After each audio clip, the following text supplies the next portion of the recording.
Learning Haryana YouTube channel की ओर से सभी साथियों को नमस्कार। साथ में हरियाणा दिवस की सभी प्रदेशवासियों को शुभकामनाएं। आज बच्चों की डिमांड पे बहुत ज़्यादा डिमांड इस चैप्टर की आई थी, भाई ये चैप्टर कब कराओगे।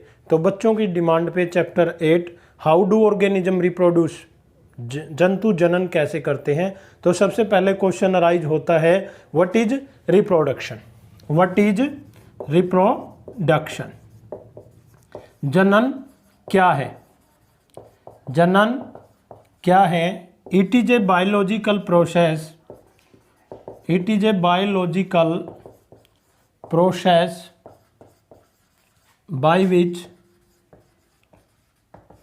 by which organism produce या organism give birth to young one of its own type or kind, type और kind। ऐसा प्रक्रम है जिसके अंदर एक जीव अपने जैसे ऑर्गेनिज्म को जन्म देता है, young one, it's one type और काइंड। कितने टाइप का होता है ये? 2 टाइप का होता है। कितने टाइप का? एसेक्सुअल और सेक्सुअल, लैंगिक और अलैंगिक। डिफरेंस पढ़ेंगे। तो यहाँ पर पूछा जाता है भाई इसका लाभ क्या है। भाई जो ऑर्गेनिज्म है जैसे उसके लिए नेसेसरी क्या है? न्यूट्रिशन नेसेसरी है, उसके लिए खाना पीना जरूरी है, श्वसन, respiration, nutrition, transportation, excretion. These are the fundamental process by which organism living, जिसके द्वारा वो जीवित रह सकता है। But if that organism not reproduce, तो वो जीवित रह सकता है, कोई नेसेसरी नहीं। फिर क्यों करता है? Why organism take place reproduce? because it maintain the continuity of life। वे जीवन की उत्तरजीविता को बनाए रखने के लिए, अपनी वंशवृद्धि को लगातार बनाए रखने के लिए वो क्या करता है? रिप्रोडक्शन करता है। It maintain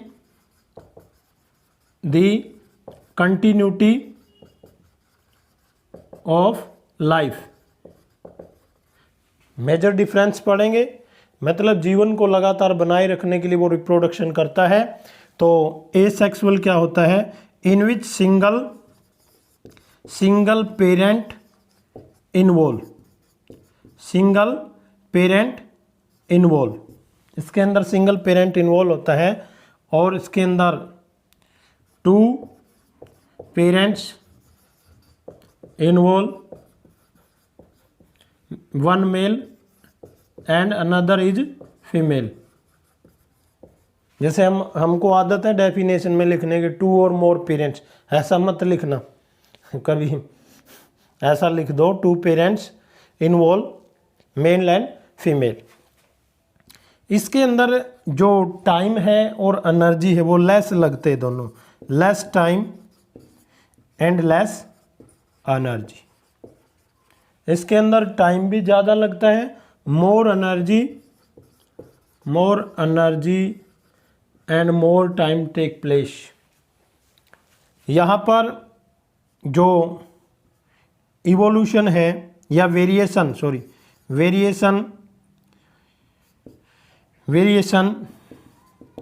do not take place. विभिन्नता नहीं आती क्योंकि एक ही पेरेंट से चला आ रहा है कार्बन कॉपी। यहाँ पर वेरिएशन टेक प्लेस, विभिन्नताएं उत्पन्न होगी क्योंकि character from 2 parents, 1 is male and another is female. तो यहाँ पर वेरिएशन, इवोल्यूशन नहीं होगा, यहाँ पर इवोल्यूशन टेक प्लेस। इवोल्यूशन होगा क्योंकि आते आते जनरेशन के अंदर चेंज होगा, क्योंकि जो करेक्टर आ रहे हैं वो कहाँ से आ रहे हैं? 2 पेरेंट्स थे। तो अब ये डिफरेंस था मेजर।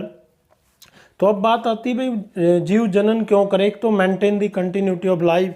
जैसे समय के साथ साथ डायनासोर की जो स्पीसीज थी वो धीरे धीरे ख़त्म हो गई, और इसी प्रकार अगर कोई ऑर्गेनिज्म रिप्रोडक्शन नहीं करेगा तो उसका इस अर्थ के ऊपर से जो वंश है या उसका नामो निशान मिट जाएगा। इसी प्रकार एग्जाम्पल की बात करें हम इसके अंदर अमीबा, और यहाँ पर क्या है ह्यूमन बींग्स है या मैमल्स हैं। तो अब टाइप पढ़ेंगे मेनली एसेक्सुअल रिप्रोडक्शन कितने टाइप का होता है। एसेक्सुअल रिप्रोडक्शन के टाइप के बारे में बात करेंगे, कितने टाइप का होता है। सबसे पहले तो ये फिजन, और यहाँ पर बडिंग, और एक होता है स्पोर फॉर्मेशन, एक आएगा फ्रेगमेंटेशन,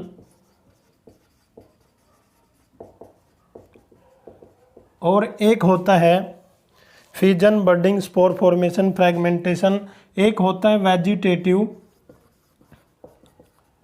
वेजिटेटिव प्रोपेगेशन, खासकर प्लांट्स में होता है प्रोपेगेशन। एक होता है रीजनरेशन।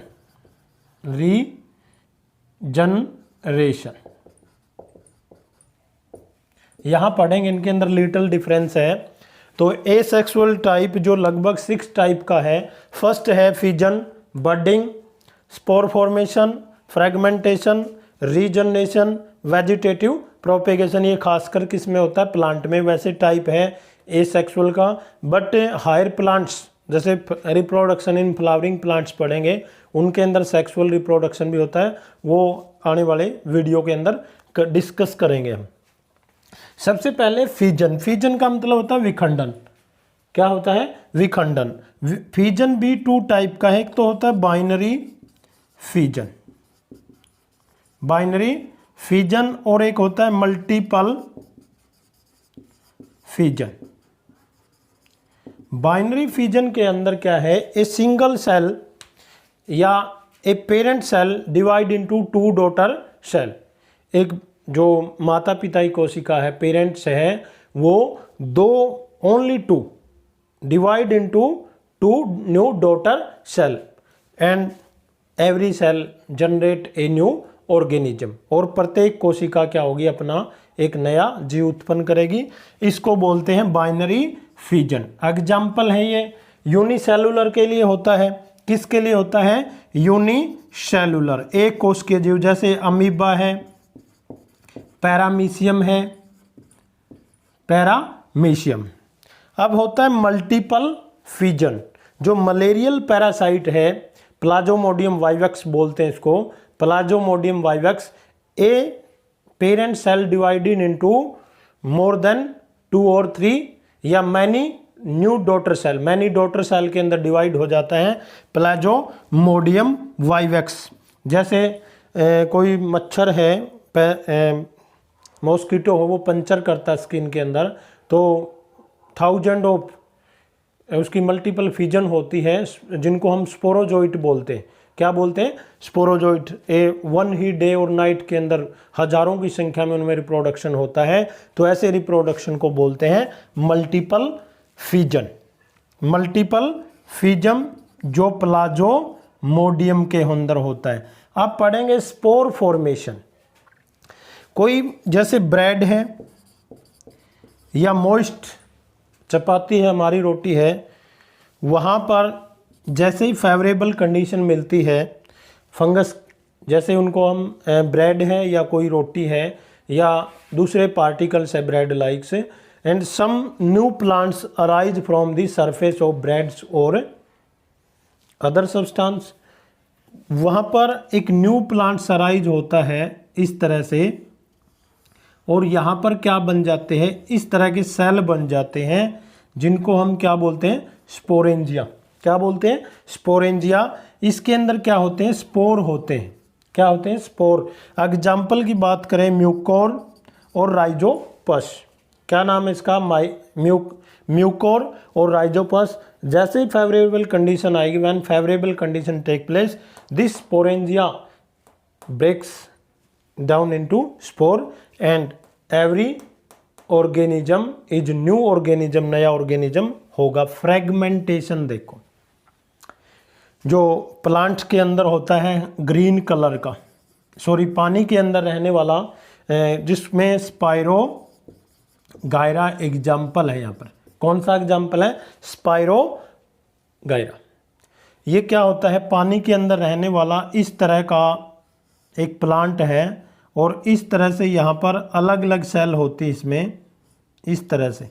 ये चौखट सी कह लो, चौखट सी, जैसे पानी के बहाव से या फोर्स ऑफ है किसी, जब चट्टान से टकराता है पानी के बहाव से, तो प्रत्येक सेल किस में डिवाइड हो जाती है?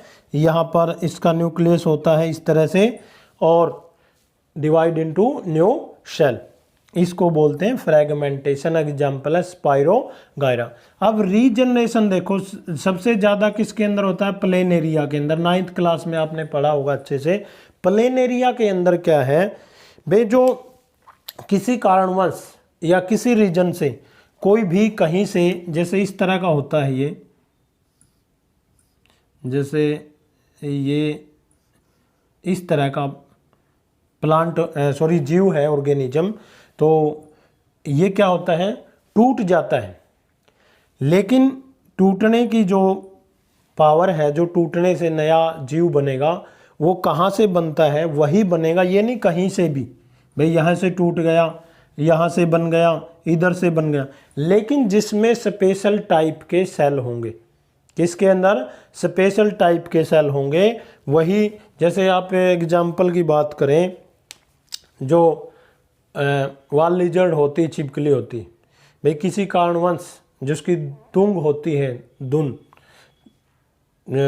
पूंछ कह लो, तो वो किसी कारणवश से टूट गई और वो ऐसे ऐसे हिलती है और कुछ दिन बाद देखते हैं आप, 3-4 दिन के बाद, ये नहीं भाई वो उसको उठा के ले गई, तो वहाँ से नई धुन निकलनी शुरू हो जाती है, क्योंकि उसके अंदर रीजनरेटिंग सेल प्रेजेंट होती है। अगर वही चली जाए तो छिपकली जीवित नहीं रहती। इसी प्रकार प्लेनेरिया के अंदर तभी नए जीव बनेंगे जब उनके पास, मान ले ये नया पार्ट डिवाइड हुआ, तो यहाँ पर स्पेशल टाइप के रीजनरेटिव सेल मिलेंगे। अब वेजिटेटिव प्रोपेगेशन है, जो एक तरह का क्या होता है, सेक्सुअल रिप्रोडक्शन का पार्ट है, लेकिन जो 2 टाइप से होता है, एक नेचुरल, एक आर्टिफिशियल। उसको डिस्कस करते हैं लेटर। वेजिटेटिव प्रोपेगेशन 2 टाइप्स का है।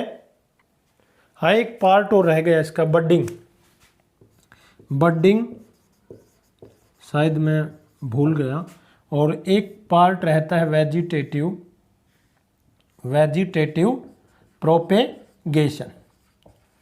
प्रोपेगेशन। बडिंग के अंदर जैसे जो हाइड्रा है, पानी में रहने वाला ऑर्गेनिज्म, जिसके अंदर टेंटाकल होते हैं इस तरह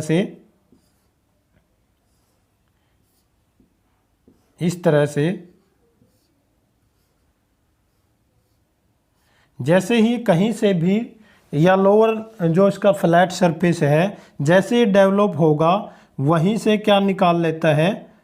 बड निकाल लेता है। क्या निकाल लेता है? बड। और उस बड से नया हाइड्रा बन जाता है। Arise from any surface, develop into new organism. और ये जो केस है किसके अंदर होता है? हाइड्रा के अंदर। वेजिटेटिव प्रोपेगेशन 2 टाइप से होता है। एक तो होता है नेचुरल, क्या होता है? नेचुरल। और दूसरा है आर्टिफिशियल, जिसको हम कृत्रिम तरीके से कह सकते हैं, नेचुरल और आर्टिफिशियल। ये प्राकृतिक। इसके अंदर क्या आता है? रूट, स्टेम और लीफ। Root, stem, leaf. और इसके अंदर से जैसे कटिंग, ग्राफ्टिंग और लेयरिंग। जो आर्टिफिशियल हम तैयार करते हैं कटिंग से या ग्राफ्टिंग से, लेयरिंग से, वो पढ़ेंगे। रूट के अंदर कैसे होता है? स्टेम के अंदर। जैसे एक पोटैटो होता है,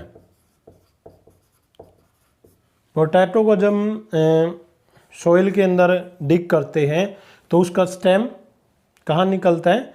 ऊपर। और आलू कहाँ पे लगता है? ज़मीन के अंदर। इसके लीफ बाहर आ जाती है और जो भोजन बनाने के लिए, और जो इसका फ्रूट है वो कहाँ चला जाता है? एक होता है स्वीट पोटैटो,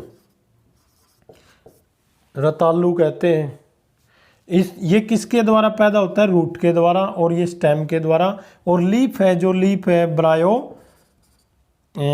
ब्रायोफाइलम नाम का एक प्लांट्स होता है, और उसकी पत्तियों में से ही नया प्लांट बनना शुरू हो जाता है। कटिंग, जैसे रोज होता है गुलाब, उसको कट के द्वारा लगा देते हैं, इतना डिटेल में अपने है नहीं। ग्राफ्टिंग, जैसे एक मैंगो है,